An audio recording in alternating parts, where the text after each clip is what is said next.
Hello, everyone. Today, a new edition of DreamCast, and here I have two good friends of mine, Anand. He's a representative of Pulte, and Luiz. He's a mortgage broker. And I'll let them introduce themselves. First, Anand, can you tell me a little bit about yourself? I know you, but tell the guys. So my name's Anand Sabraj. I've been in new home construction for over 20 years in the Orlando area. I've worked for Pulte Homes for 10 years in short-term rental. And prior to that, I was with Meritage Homes in residential. I've been with the Windsor communities now for probably around the last 5 years. It's been a long and fun road. I actually met you before Windsor. That was in Solterra. That was 6 years ago. Yeah, I think we probably met in 2018. Pulte had picked up a 300 lots in Solterra, and we had 100 at a time. And that's actually how I came back to Pulte, because they asked me to come back to do that specific project. And we started in Solterra, which was a little bit of a challenging resort because it was a little further out at that time. And you and I cleared that out in less than 2 years. Yeah, it was an awesome project. That was about 278 sites I think we had in Solterra. And actually, that's the resort that we have the most houses today under Dream Vacation Orlando. We have 42 homes there. Really? Yeah. And I think you and I probably are responsible for at least 40 of those. At the least. Thank you for that. Yeah, no problem. And Luis, talk a little bit about yourself. We know a few years already, about 4 or 5 years, right? 6 years. 5 years. Right after Anand, he's the one that introduced us. Yes, 2020, I believe. And actually, this place that we are, I finance it with you. Yes, awesome. Yeah, thank you so much. Yeah, no problem. So talk a little bit about your background. All right. Well, my name is Luiz Damião. I'm one of the owners of CTC Financial. I've been in this industry for the past 9 years, with my own company for the past 5. We decided to have a little bit more control on pricing products. So we decided to open our own company and give more options to the buyers. We mainly focus on for nationals, but we also do domestic buyers, but the think outside the box type of buyer, that need a little bit more work. That's when we jump in. But our focus is mainly Brazilians, Colombians, Mexicans, the four national market. It's a huge market. Yes. That's little more work, but it's huge. Nice. And Anand, can you tell us a little bit about Pulte? Why Pulte? So Pulte Homes is the third largest builder in the United States. We build in 49 different markets across the country. We're a publicly traded company. We're traded on the New York Stock Exchange.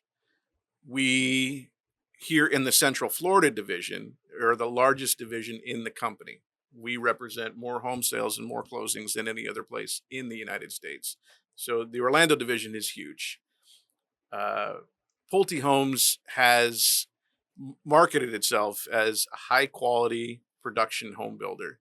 And whether it's a short-term rental home in Windsor Cay or it's a residential home in Winter Garden or Windermere or Lake Nona, the construction process is the same. The warranty process is the same. We have the most rounded home warranty in all of the production builders. Nobody offers a 5-year water intrusion warranty. I mean, that's just something that Pulte has always done. So that covers any water intrusion in the house, any pipe break for 5 years. Never had that experience with any other builder. We have our own customer care department. So it's not just the construction managers that's handling everything. There's an actual warranty department that's in-house that handles everything with Pulte. So there's a lot more to purchasing a home, especially in the foreign national market or in the short-term rental market, than just finding a house that you like, because the warranty piece that comes after that, the builder reputation that comes with that, is a big part of how your success is going to be developed. Yeah, the only thing that I kind of don't like about Pulte is that you guys don't build enough 5-bedroom townhomes. To me, you could do the resort entirely 5-bedroom townhomes. Because I'll tell you, like being a property management, we see numbers, from 3 bedrooms all the way to 10 bedrooms. I don't pick anything that is over 10 bedrooms. so we have a lot of comparables, in my opinion, and that's all I invest. The return of investment on a townhome to me is the best. But again, it's not any townhome. That's the thing. When I tell people townhome, it has to be Pulte, not only because all the quality that you guys offer, but the layout. There is no other townhome in Orlando area that has a pool of that side. The backyard is so large for being a townhome. It's almost 2,300 square feet. The loft upstairs, typically the townhomes, if you go to other builders, it's just like a hallway. In yours, it's very large. We can do a gaming room, and it makes the total difference. And I'll tell you, those 5 bedrooms townhouse goes, right there with the 5 bedroom single family. So in my opinion, that's the best product that you guys have. I'm a big proponent of the townhome, as you know. I don't know that there's a better use of space that's being produced anywhere in the short-term rental market in the entire state of Florida. Nobody has that size pool, like you said. The deck area around the pool, I can't say enough about Very that. large. That courtyard area around the pool in the townhome, in a lot of cases, is larger than in the single family. It's a lot more space for loungers. It's a lot more space for tables, et cetera, et cetera. The townhome has posed itself initially as, the entry point for a lot of clients. And that's the way that we sold it for many, many years. I've got a lot of clients that have bought one, and instead of moving into the next step, maybe a 7 bedroom, an 8 bedroom, or a 10 bedroom, no, Anand, I'll just get another townhome, another townhome, another townhome. I currently have one client that has 7 townhomes. It will be on the entry level forever. He likes the business model. It's best. He likes the plan. He likes Yes. how it flows for him. He said, why do I want to step into $1 million to buy a 10 bedroom? I can just get another townhome. Which is not a bad business. Yeah. It's just depending on what the client is looking for, but everyone has their own taste level. Yes. And there are some folks that say, I want the 10 bedroom because I feel like it fits my needs better. Yeah. I feel like I like the business plan better. I like the prestige that goes with it. Or maybe a larger family to visit and stay on the property itself, because that's a great advantage of short terms. Like the owner can rent when he's not there, and he can use as well. So I do have some families that say, I don't want 5 bedrooms because we do have a large family and we need a bigger space for when we come. That's our main goal. And it's okay. Everybody has different, values to why they're doing that investment. But I really like your townhouse. You guys are the best on that. Well, thank you. I appreciate that. And, I've been working all over the place. And, I'm a realtor, a licensed realtor. And Luiz Damião as well. He's a mortgage broker, a preferred lender from Pulte. Thank you so much for coming. And I did sell on other communities. I'm so sorry. But sometimes clients wants to go other places, and today I really kind of push to Pulte and where you are for vacation homes. One, because the local, it's amazing. We're going to be talking very soon about Windsor Cay, and then the quality itself. But then it comes the after selling.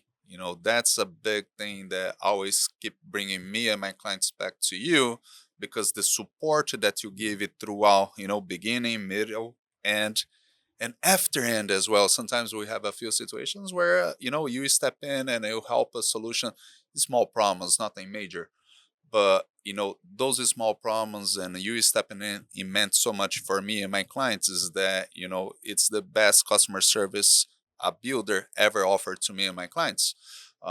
Unfortunately, I had a bad experience with other salespersons that once we sign the contract, the deposit is gone, and then there's no support. And, that's a big thing that, I appreciate you so much for doing that. Well, I thank you. I mean, I do appreciate those kind words. To me, this is a conversation I have with almost all my clients at some point in time, generally at the beginning. You have to kind of understand the philosophy of the short-term rental and what it truly represents. This is a business. It is not just buying a home. And a business needs support, right? So my goal is to have you pick a home, purchase that home, finance that home, close on that home, decorate that home, get it managed, and get it running to where it's profitable for you. It answers all the questions that you had. It provides the income that you wanted it to have. During that process, there are going to be little things that happen. And if I can help to support it, be it through Pulte, be it through our construction team, be it through our warranty team, that's, and as a realtor and as a mortgage broker, we've even talked about it. Anything that we can do to make the process smoother, the client happier, the business up and running, the better chance that we have of making sure that our reputation stays as high as it is, and we get that referral business that we want, and make sure that the business keeps continuing. And as I mentioned before, I met you in Solterra. And then once that project was done, you went to Windsor Island, another fabulous resort that we have 35 homes there. Really love that resort as well. And now you are on Windsor Cay. Why Windsor Cay? Why, I know the reasons why I bring my clients there, but can you tell a little bit why a person should invest on Windsor Cay? I mean, first and foremost with Windsor Cay is the location. Being in that Four Corners area of town, located just a half a mile north of Kagan's Crossing, the intersection of 27 and 192, puts us in the right location because of the new roads that are being built as we speak. There's a connecting road that's 1.7 miles away from the community that will connect Sawgrass Bay to Western Way, the western entrance to Disney. That puts the Disney park 15 minutes away from Windsor Cay, eliminating all the traffic that is further south. You go up a little bit further than that, there's the new 561 interchange that is coming right off the 429. That's under construction right now. I pass it on my way to work every day, supposed to be done at the end of the year. That's an express piece, and it's the first road in the state of Florida that will have the electronic charging. It's a beta test. So as the Tesla owners or the electronic car owners drive down that road, they're going to get a little juice in their car at the same time. It's something they're trying out. But that road by itself is a game changer, because that will actually open up the entire 27 corridor to the Turnpike and to Universal, Epic, a shorter distance to the airport, which is huge. International Drive, all the other pieces of the puzzle that you come to Orlando for, which is gigantic. Then there's the so hold on. You're telling me to go to Universal. If I have a house on Windsor Cay, I don't have to go to Route 4? You won't have to. And people, those of you that never been to Orlando, Route 4, it's a disaster. It's always traffic jams, and it's the largest parking lot in Orlando. Oh my God. And I believe it's considered one of the most dangerous roads in the United States. I didn't know about that. So now, if you do have a house on Windsor Cay, you can avoid that road. Yeah, I mean, it's just always packed up with traffic. It doesn't matter what time of day it is. I mean, when you watch the news in the morning, it doesn't matter which channel or what time, they're going to say, hey, I-4's backed up around Champions Gate for 25 to 45 minutes. What's new? You come home from work and you're watching the night news at 7 o'clock, and the people on the news are saying, hey, I-4's backed up northbound on, by Champions Gate, 35 to 45 minutes. That's every day. It is. Having these connecting roads and still being outside of the core of the traffic zone is huge. Being able to go to Universal, Epic, iDrive, Millennium Mall, Florida Mall, all those destinations without having to use Interstate 4. And again, with that, even Route 4 will get better, because those people that have to go to Route 4, now it's kind of split into the other side. So you will help both ends. Yeah, no, it's that's the design of it, is to try to eliminate some of the traffic from 4. How much it will, I can't say for sure. The other piece of it is a non-theme park oriented is Olympus, which is the second largest training center in the world that's under production right now, which is 4 miles away. What's the rank? The third? Is the third, you say? Second. Second. Yeah, there's largest. one in France that's the largest, but this one is the second largest. 250 square acres. Wow, of training facility, from soccer fields all the way to ice arenas. Wow. So anything you can think of. And they have competitions there as well. Well, that's the key piece. Once this thing opens up and it gets going, when you have these events for youth soccer, youth volleyball, youth baseball, those tournaments bring 10, 15, 20,000 people for each tournament. Yeah. You got players, you've got coaches, you've got staff, you've got parents, families. We're the closest piece for accommodations business, to yeah. that. And when you think about a townhome, for example, townhome that you typically are going to see sleeps 12 to 14 people, depending on if you got pull-out couches or not. Well, a volleyball team would use 2 townhomes, and they're happy. Yeah. And they can make their own meals. They can get up and go with it at their leisure. They're not codependent on the hotel, the restaurant to be open or whatnot, because some of these tournaments start very early. They got to be there at 5 a.m. So it's going to be just another building block on the business model for us. And that's I use a strategy for occupancy, because I'm not just selling the home, then I'm marrying that business and managing. So that's a good strategy to aim for bigger groups as well. And you can do that with the smaller homes, like Sure. the 5-bedroom townhome. Just buy 2, one next to each other. So you can operate it with 2 medium families or one large one, and they just split it. And we do have a lot of reservations like that. So it's a great strategy, to buy one next to another as well. And when you're doing new construction like Pulte, you do have the option. If you go to resale, it's really hard to find the 2, properties selling right next to each other. That's for sure. No, and I get that all the time. I mean, I just had it the other day where a client wanted 2 houses next door to each other. It was 2 brothers that were buying. Would they ever come together? I mean, that's their plan and whatnot, but at least they have the opportunity to do it Yeah. if they want, So it's as far as location goes, that's where Windsor Cay is far superior to everybody else. The other piece is more about the actual physical community and how we built it. Every time, this is the 6th Windsor property that we're doing. Every time that we build one of these communities, we learn from the last one. And I'm very proud of what we did at Windsor Cay this time around, because we put the amenity center dead square in the middle of the community. Everybody can walk to the amenity center. There's no reason to drive. That's a big piece of the puzzle when it comes to short-term rental. The proximity to the clubhouse is something that everyone keys in on. And if you can say to every homeowner in there, you're 5-minute or less walk to the clubhouse. In some cases, 2 or 3 minutes.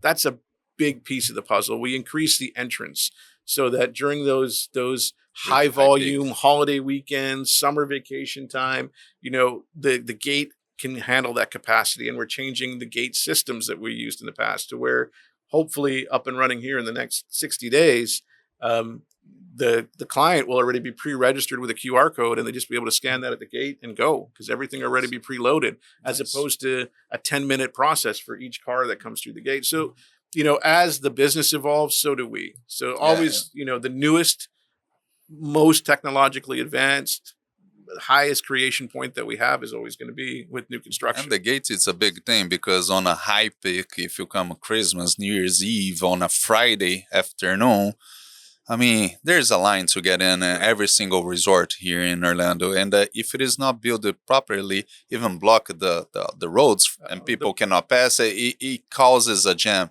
And I've been to Windsor Cay many times, and what you guys did, that it's phenomenal. It's not going to have that The problem. best example of that is Windsor Island. Yeah. Yes. And admittedly, And Solterra.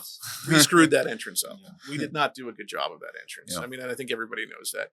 On a holiday weekend, I would be leaving the community on a Thursday afternoon, because that's usually when it starts, at 6:00. And the entrance is backed up onto Highway 27, all the way down San Mine Road, all the way down to 27, because the capacity was never thought about at the entrance, and we didn't make it correctly. We made it too close to the street. Yeah. Windsor Cay, you got a quarter mile Yeah. all the way before you get to 27, and we should be able to facilitate that a lot better. And it's not your fault on Solterra, because there was different builders there, but it has the same problem. And again, 90% of the communities, I think, it has that problem here in Orlando. It's a nightmare every single peak season, Friday afternoon. But thank you for changing Speaking of that. Solterra, I'm going to key you on something that you might not know. Windsor, every time we use the name Windsor, those are communities that Pulte develops. So 100%. we buy those as raw land, and we create them, we develop them. There are times where we buy into existing communities, like in Solterra. That was open lots that we bought from another builder and said, hey, It was like 4 builders there, right? yeah, at one time. Yeah. Yeah, and then 2 finished it up. It was us and DR Horton. We finished it up about a year before DR Horton did, but it was a good community for us. But I actually bought the very last unit from Pulte. I think I remember that. Yeah.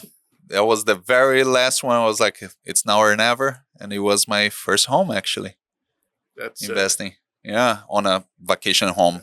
100% mine. Awesome. Yeah. Really proud of that community. that was a good community. I mean, we had a lot of fun there. I think everybody that bought in there made great money. Yeah. You know, as long as they're being managed right, they're decorated right. I don't know that anybody had any problems. Windsor Island, Windsor Cay, different scenario because we developed those communities, so the amenity packages are a lot bigger. You know, and that's something that goes into this whole short-term rental piece. The bigger the clubhouse, the more elements that are in the amenity package, the more chance that you have of a client actually clicking on, you know, your listing and And saying, renting. I want to rent your home. You know, Airbnb is in my world, the way that I explain it to a lot of my clients in the sales office, it's a funnel. You know, at the very top of the funnel, you put in, I want to go to Orlando. I want to be close to Disney. The next line in the funnel or next section in the funnel is, I have 10 people or 8 people or 12 people, your occupancy. The next piece of the funnel is a big chunk.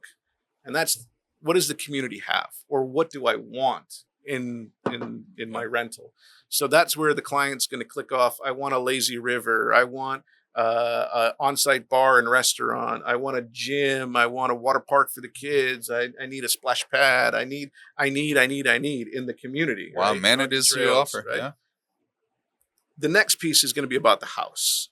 And then it just spits out a short list, 30, 45 homes. And then you're scrolling and looking at decorations and reviews, right? If you don't make it because of the middle piece of the funnel with the community, if the community you choose doesn't have all those things that everyone's clicking off on, you're not going to eliminated. You're not going to make the short list. Yeah. You're automatically eliminated. Therefore, your occupancy goes down and you're not making the money that you want to generate. So picking the right community is a huge piece, not just for location. Yeah. I mean, that's key, but making sure that community has all the desired pieces and elements that all the vacationers truly want. That's where you got to start thinking about this as a business and not just as a home.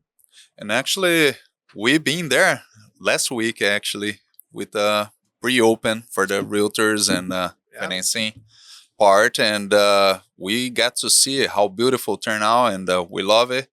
We love it. The Brazilian barbecue, that was a special piece. That was our Thank you so much. Realtor VIP sneak peek event. And we had over 275 of our short-term realtor population there. We had the Brazilian barbecue. What I noticed there was a lot of people speaking Portuguese, a lot of Brazilians. And I think maybe that's why you guys pick a Brazilian barbecue to be the main course. We got to play to our clients, right? And our clients primarily are going to be our realtor population. The short-term rental business has always historically been a highly internationally driven business. I would say right now we're running about 85% international business, about 15% domestic. That's pretty normal and par for the course. Most of that business internationally is coming out of South America. And you know this as you know, doing the bulk of the financing. South America is our number one a buyer profile the last probably 3 years. And out of that South American buyer profile, Brazil is number one. You know, obviously Brazil is the largest country in South America, so they're going to have the numbers to begin with. But they are heads and tails above the next qualifying country would probably be Colombia. And I think Brazil is still doing 2-1 on Colombia right now. So that's why we went for the Brazilian barbecue. Mm-hmm. But, you know, that kind of leads more into your piece. You know, selling to foreign nationals is different than selling to a domestic client on the mortgage side of everything. You know, the qualifications are different. The loan programs are different. In some cases, the loan programs are, I tell this a lot, it's easier for a foreign national to get a loan in the United States than it is for you and I. 100%. Yeah, I got to give, I did a mortgage a few years ago. I had to give this much documentation, almost a whole ream of paper. Yeah, I know with the foreign nationals, it's that quite much. a handful. Yeah, it's a handful of pieces of paper. So, but I'll let you and get into that part because when I first met you, and I was getting to start on a vacation homes. My main goal before was residential. And I really want to learn about that because I was doing my own Airbnbs and I was like, you know what? There's an opportunity here. Then you are the one that introduced me to the model of preferred lenders. And I was like, why do I have to use your preferred lenders? Why I cannot bring one of my own? And will these people be qualified? Will they work as hard as my mortgage broker? And that's how I got to know you. And I use your services even outside Pulte. We build a relationship, and I'm gonna let you talk about that. I see how hard you work, replying my clients, keep them informed. So I get to use outside Pulte as well. But why?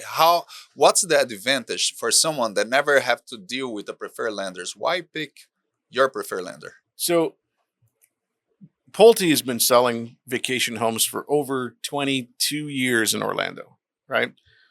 We understand the business model. We understand how it works. We're well versed in all the changes that happen, all the different qualification points that have changed over the years.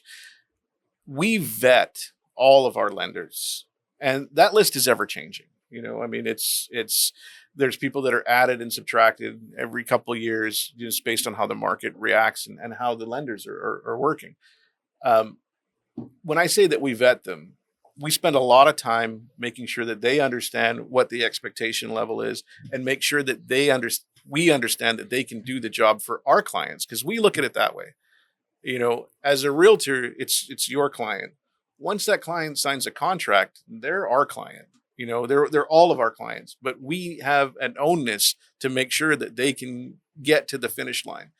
And with our preferred lenders, yes, we have incentives for them to use our preferred lenders, anywhere from currently 20,000 all the way to 50,000. It just depends on which house they want to buy. And let's touch about an expensive that a lot of people don't understand, because they never invest in the United States. And I'll confess, on my very first home, the one that I buy, my realtor did not talk about closing costs. And I had the down payment, and I did not know a closing cost could be so costly. And that $20,000 to $50,000 basically covers that closing costs. Yeah, for the most part, depending on which home. I mean, I have homes that we go from a 5-bedroom townhome to a 10-bedroom $1 million single family. So it depends on the size of the house and the price. But for the most part, let's use the townhouse for example. Currently, I'm giving a $30,000 incentive for closing costs. If you were to use standard traditional closing costs for a foreign national at 5.5%, based on the current sales price, my $30,000 covers 95% of all of the standard fees and costs that are associated with closing. There's probably $4,000 or $5,000 left there that is essentially the reserve amounts that are required for taxes. That's extra cash on the deal. And this way, the client's funds, for all intents and purposes, the bulk of the client's funds are going towards their property, not going towards fees and costs. And that helps them keep their costs down. Yeah. And I was so impressed with the Luiz because interest rate very competitive. It's not costly. Actually, sometimes I see deals that was a closing cost is for my clients is that they brought their own mortgage broker. It was like, you're paying this much? Let's talk with my guy Luiz here, and he gonna work it out, and he did many times, bringing that cost down. So Luiz, talk a little bit, how is that experience? How did you get to meet Anand? Tell me a little bit about how all this start. Yeah, well, before CTC Financial, I used to work for a mortgage broker who was one of Pulte's preferred lender. Then it came the COVID, so all lenders stopped lending to foreign nationals. So on a way, they had to rearrange all their preferred lenders, and that gave me an opportunity that at the end of the year, I was able to help you with a client that you were having a major issue, Yeah. And that was just the start to today being 5 years already working with Pulte Homes. And you ask why a preferred lender, right? Let me stop you there for 1 second. Just tell this quick story. So that's all 100% correct.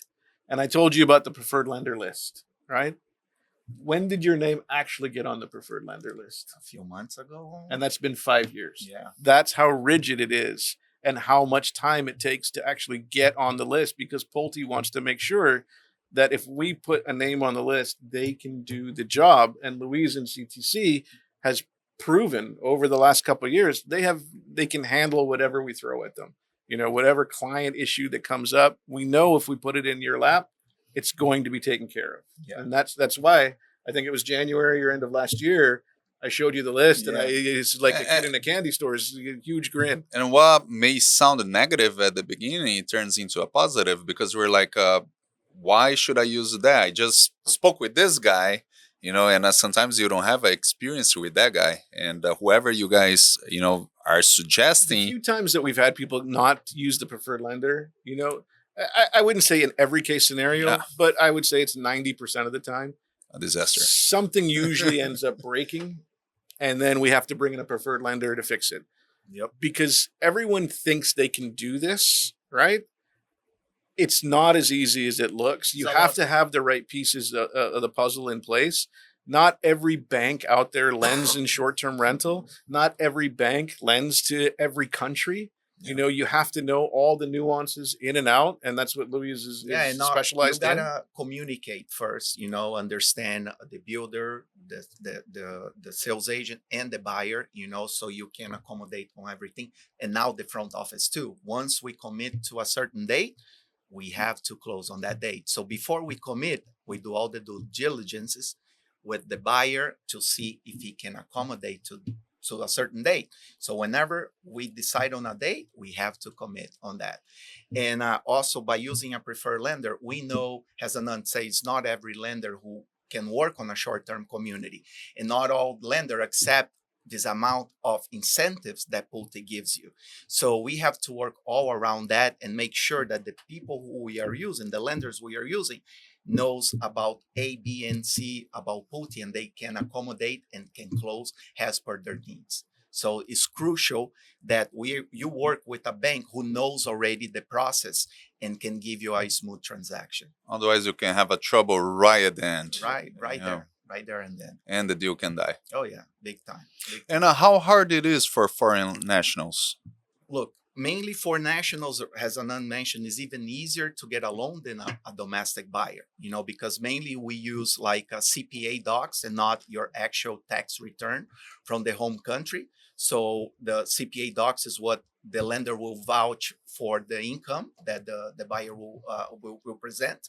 A few other documentation, such as bank statements, credits, bank reference letter, a resume.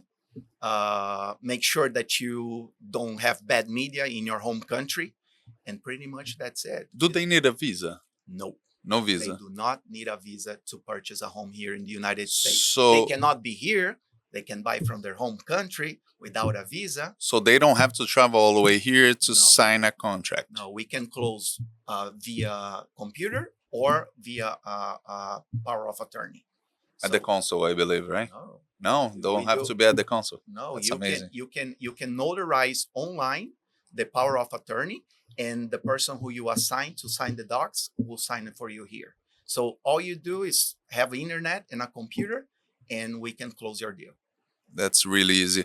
And I like to attribute that probably because of COVID, right? A lot of things that people were close-minded, said, you have to come here and I need to see your signature. That could not happen on COVID. So the I think business model changed a lot Prior to since then. COVID, the remote online notary was not Acceptable. not really utilized Yeah. very, very much at all. Yeah. And it wasn't accepted by a lot of lenders Used to prior to be- COVID. Embassy only. Yeah. Even domestic sales, with my clients, we do everything by computer now. Yeah, it's like like changed a lot.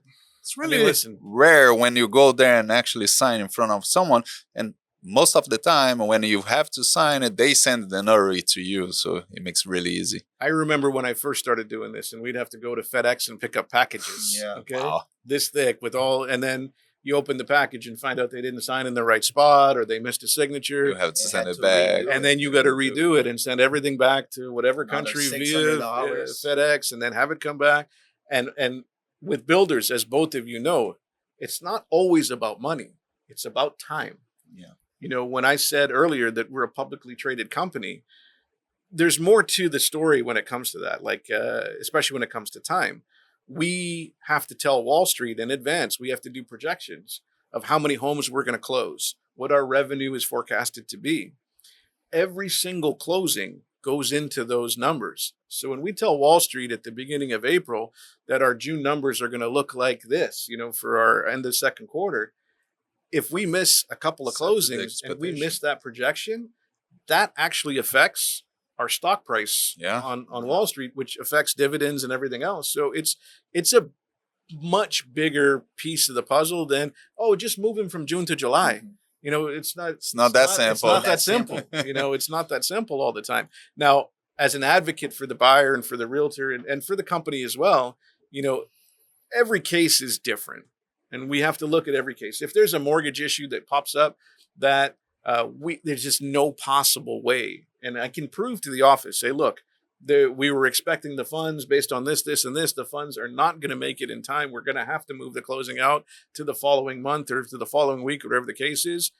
Then that's my job, to go in there and kind of fight that battle and make sure that everyone understands. It's communication, it's Yeah. understanding. So going back to the communication, that's why whenever something like that happens, we try not allow that to happen. So on the beginning, right now, I'm pre-approving a buyer who has signed a contract. I'm already talking to him about his funds. How soon can he transfer? Does he have a limit? Oh, my funds is an investment account. How soon can you get that money out?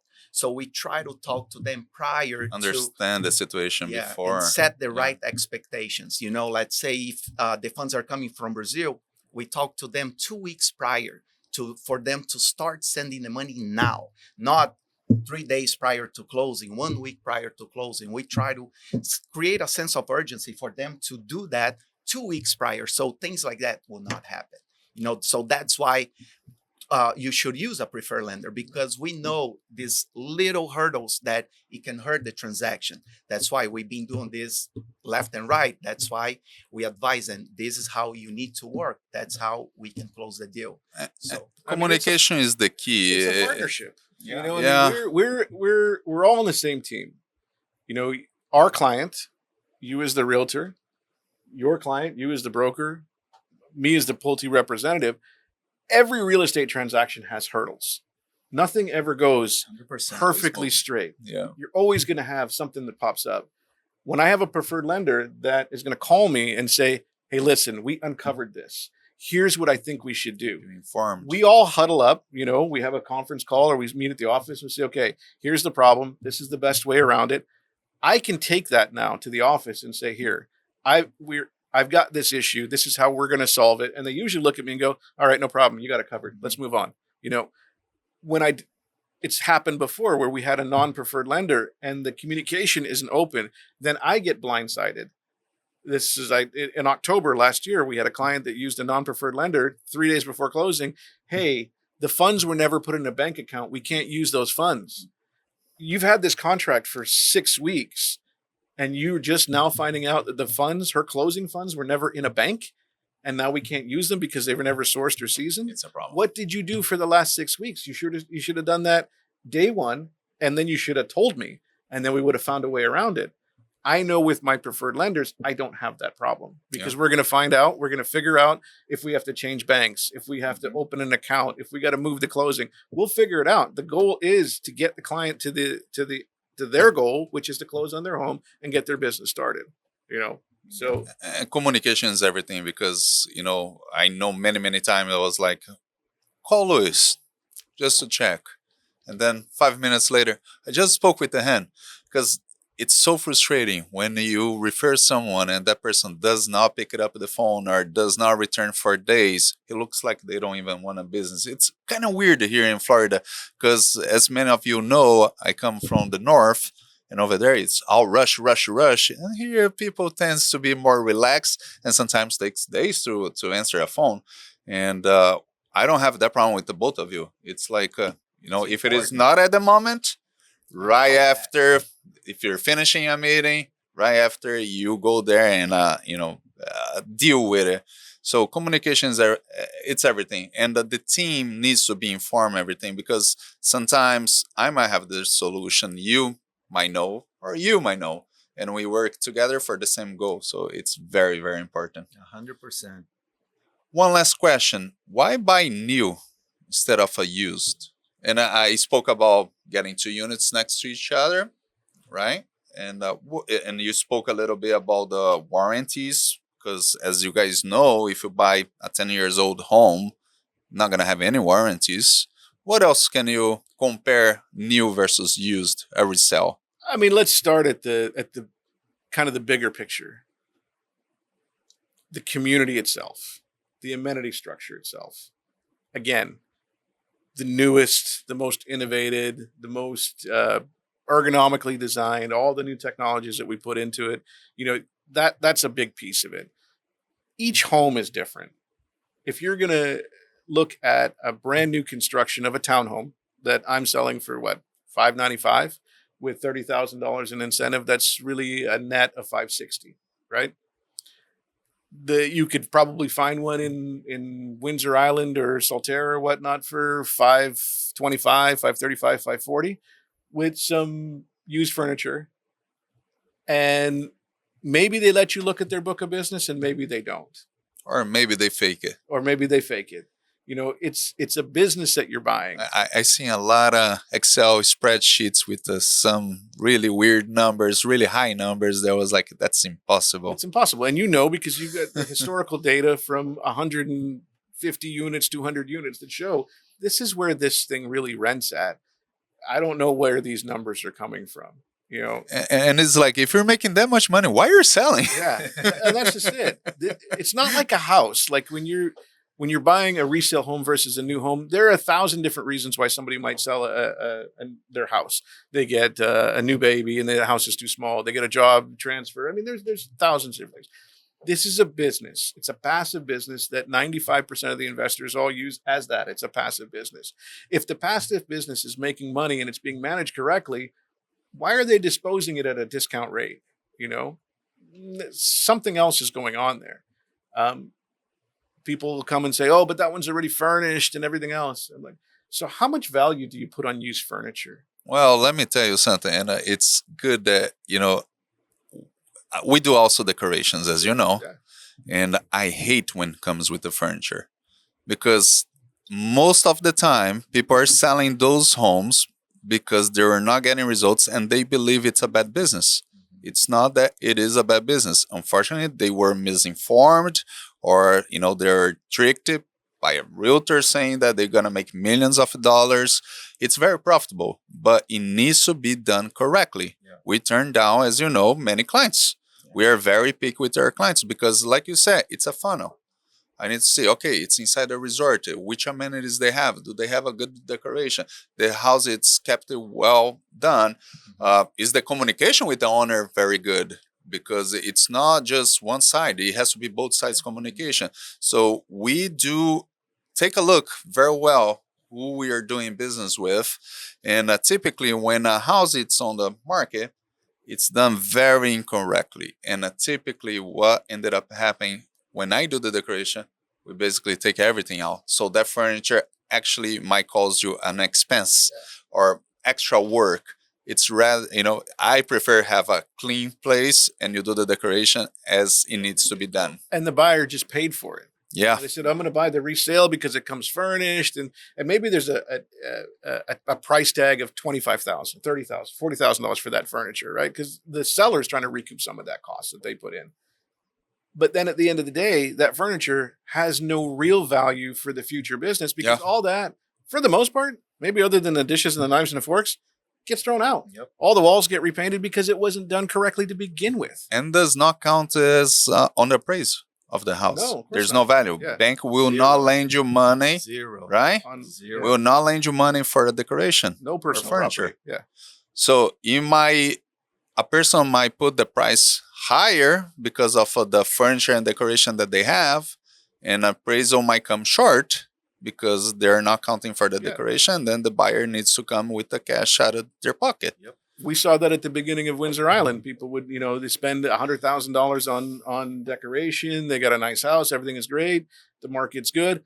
I think my stuff is valued at $200,000. I'm going to put mine $200,000 more Yeah. because look at it. It's beautiful. Okay. But the bank looks and goes, it's 3,700 square feet, 8-bedroom. This is what the number is. Yep. It's not the number that you think it is. Yeah. There's no value to that in the mortgage and banking world. So in the sales world, that has to be reciprocated. Yeah. Used versus new, it's usually somebody's problem. Now, if you're willing to go in there and take the time to fix their problem, inherit their mistakes, inherit their bad book of business and their reviews, because when you put it back on Airbnb and people research it, some of those bad reviews are going to pop right back up. They might not be yours, but they were the previous owners.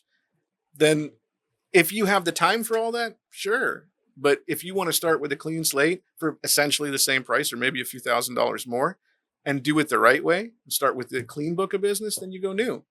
And one of the more important things is a lot of the clients, the vacationers, they seek and go after the newest communities. They're going to have the highest occupancy. They're going to have the better rates or the higher rates because everything is brand new. And the vacationer that's on Airbnb will use those keywords to search. New community in Disney. Oh, Windsor Cay pops up. Windsor West Side doesn't.